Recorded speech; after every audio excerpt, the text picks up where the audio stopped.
आज सकाळ सकाळी प्रियाची लहान मुलगी मीना खूप रडत होती, म्हणून प्रिया मुलीला शांत करत आतल्या खोलीत बसली होती। तेवढ्यात तिचा नवरा अमोल तिथे आला आणि त्याने तिला विचारले, आज नाश्ता बनवला नाहीस का अजून? प्रिया म्हणाली, उठल्यापासून मीना रडत आहे, ती मला सोडतच नाही।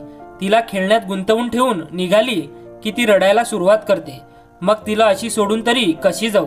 तुम्हा सगळ्यांना असेही तिचं रडणं आवडत नाही ना? प्रिया मीनाला मांडीवर घेत घास भरवत म्हणाली। अमोल म्हणाला, मग आई, दादा, वहिनी आणि मुलं काय उपाशी राहणार आहेत का आज? अमोल रागात बोलत होता। प्रिया म्हणाली, ते तुम्ही बघा, मला आता मीनाला सांभाळायचं आहे, बाकी मला काही माहीत नाही। प्रिया अमोलच्या बोलण्याकडे दुर्लक्ष करत बोलली। अमोल म्हणाला, ही काय पद्धत झाली? 1 आठवड्यासाठी ते पाहुणे म्हणून आलेत आपल्याकडे आणि 2 दिवसातच तू असं बोलते आहेस? तुला किती वेळा समजावलं आहे की माझ्या घरच्यांशी नीट वागत जा म्हणून, त्यांच्याशी प्रेमाने वागत जा।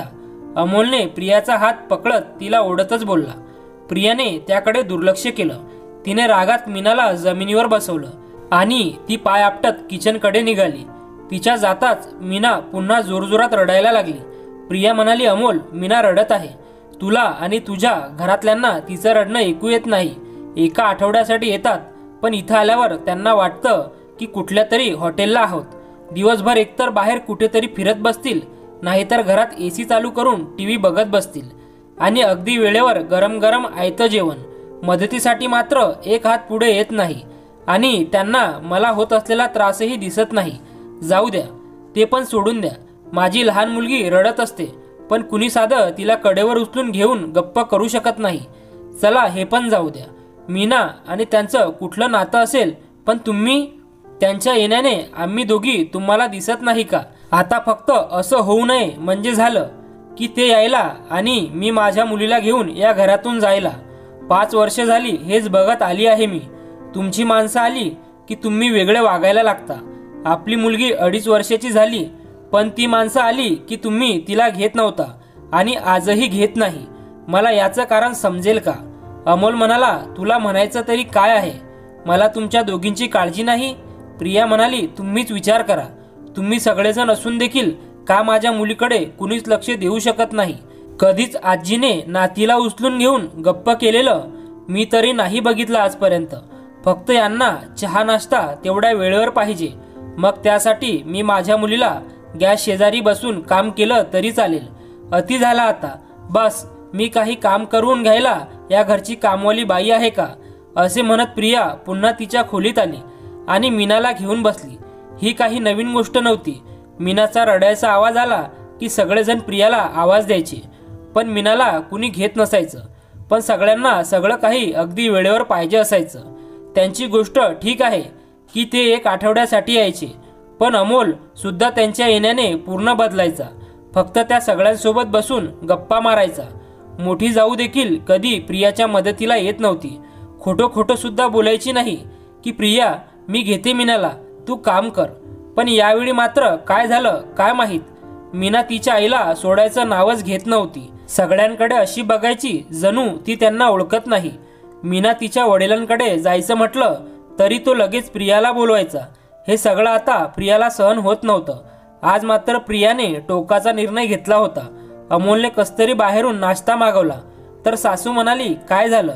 सुनबाईला आम्ही आलेलं आवडत नाही का? मग बाहेरून जेवण का मागवलं? तिला तर चांगलंच माहीत आहे की मी बाहेरचं खात नाही। अमोल आईची समजूत काढत म्हणाला, आई, आज मीना प्रियाला सोडायचं नावच घेत नाही, म्हणून मग ती नाश्ता नाही बनवू शकली। सासू म्हणाली, हे काय नवीनच? मी आणि तुझ्या वहिनीने काय मुलांना घेऊन कधी स्वयंपाक केला नाही का? तेवढ्यात प्रिया तिथे आली आणि ती म्हणाली, हो आई, नाही करू शकत मी तुमच्यासाठी माझ्या मुलीला रडत ठेवून काम नाही करू शकत। तुम्ही तर थोडा वेळ माझ्या मुलीला सांभाळू शकत नाही आणि मला थोडी मदत देखील करू शकत नाही। हे काही कुठलं हॉटेल नाही जिथे तुम्ही मस्त पाय पसरून आराम करायला आला आहात आणि मी तुमच्या सेवेला आहे। मी पहिल्यांदा माझ्या मुलीला बघीन आणि त्यानंतर तुम्हाला। आई, वाईट वाटून घेऊ नका, मला हे सगळं बोलायचं नव्हतं, पण आता पाणी डोक्याच्या वर गेलंय, त्यामुळे माझा नाईलाज आहे। तसेही ज्या बायकोचा नवराच जर तिला समजून घेत नसेल तर तिने दुसऱ्याकडून अपेक्षा करू नये. प्रियाने सगळा राग काढला.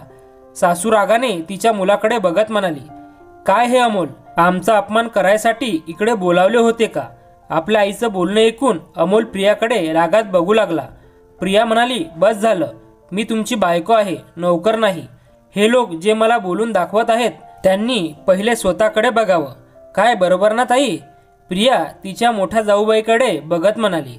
मग प्रिया अमोलकडे बघत म्हणाली, अजून ऐकायचं असेल तर एका पतिदेव. तुमची फॅमिली आहे ना, ती इथे फक्त मजा मस्ती करायला येतात. कारण तुमच्यासारखा कुणीच नाही जो त्यांच्यासाठी पूर्ण आठवडा वेळ आणि पैसे खर्च करून त्यांच्यासाठी महागडे गिफ्ट्स देत असेल. आणि ही गोष्ट मी नाही तर तुमची वहिनीच काल फोनवर कुणाला तरी सांगत होती. हे ऐकताच अमोल त्याच्या मोठ्या वहिनीकडे बघू लागला.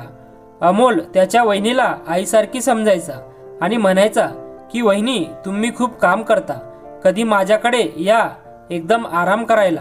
हीच गोष्ट पकडून अमोलची फॅमिली वर्षातून 2-3 वेळा तरी यायचे आणि मोज मजा करून निघून जायचे. प्रिया देखील आतापर्यंत काही बोलत नव्हती आणि सगळं उघड्या डोळ्यांनी बघत होती. पण जेव्हा तिच्या मुलीची गोष्ट आली तेव्हा मात्र तिला सहन झालं नाही. त्यामुळे आज ती गप्प बसू शकली नाही. त्यात भरीस भर म्हणून अमोल देखील तिलाच बोलला होता. त्यामुळे मग तिचा राग चांगलाच उफाळून आला होता. आता सगळ्यांचे चेहरे पडले होते. अमोलची आई म्हणाली, खरंच आमच्याकडून चूक झाली. आम्हाला वाटलं सुनबाईला तर हे सगळं करावंच लागेल आमच्यासाठी, कारण आम्ही मोठे आहोत. आम्ही आमच्या काळात हे सगळं केलं होतं. हा तेव्हा सगळे एकत्र राहत होतो म्हणून जमून जायचं सगळं. मोठी सून आली तेव्हा मी तिकडेच तिच्याबरोबर राहू लागली आणि तिला थोडीफार मदत करू लागली. पण इथे आल्यावर मात्र खरोखर आम्ही पाहुणे बनून राहिलो आणि हे विसरलो की प्रिया देखील माणूसच आहे. अमोल हे सगळे ऐकून गप्प होता. त्याला त्याच्या फॅमिलीला त्याच्या घरी मस्त आरामात ठेवायचं होतं आणि त्यांना मान सन्मान द्यायचा होता. त्यामुळे तो सगळी कामं प्रियाच्या अंगावर टाकून मोकळा व्हायचा. एवढंच नाही तर घरातल्यांशी बोलून देत नाही म्हणून स्वतःच्या मुलीला देखील घेत नव्हता. पण प्रियाचं बोलणं ऐकून आज त्याला पश्चाताप होत होता. अमोल प्रियाला म्हणाला, मला माफ कर प्रिया, खरंच मी तुला समजू शकलो नाही. तुझी अडचण, तुझा त्रास समजू शकलो नाही. प्रत्येक वेळी दुर्लक्ष करत होतो. आता इथून पुढे असं नाही होणार. तेवढ्यात अमोलची वहिनी आणि आई म्हणाली, मी माझ्या मैत्रिणीशी जरा वेगळ्या विषयावर बोलत होते तेव्हा चुकून माझ्या तोंडातून ते गेलं. मला तसं म्हणायचं नव्हतं. अमोल काही बोलला नाही. आता त्यांच्या घरातलं वातावरण थोडं बदलून गेलं. अमोलच्या फॅमिलीचं रिटर्न तिकीट आधीच काढून ठेवलं होतं, त्यामुळे तेवढे दिवस राहावेच लागणार होते. पण आता मात्र ते सगळे जोपर्यंत त्या घरात राहिले तोपर्यंत सगळ्यांनी मिळून कामं केली. पण नाती आता थोडी बदलली होती. आम्ही कुणाकडेही जातो तेव्हा असा विचार करतो की आम्ही तर पाहुणे आहोत, मग आम्ही का कामं करायची. पण असा विचार करणं चुकीचं आहे. जिला लहान मुलं आहे तिला तर मदत नक्कीच करावी. जर ती स्वयंपाक करत असेल तर तिच्या लहान मुलाला घेतलं पाहिजे. सगळ्यांनी मिळून कामं केली तर कुणावर जास्त लोड पडत नाही आणि काम देखील चुटकीसरशी होऊन जातात. तुम्हाला काय वाटतं? प्रियाला हे सगळं बोललं पाहिजे होतं की नाही? कमेंट करून नक्की सांगा. धन्यवाद.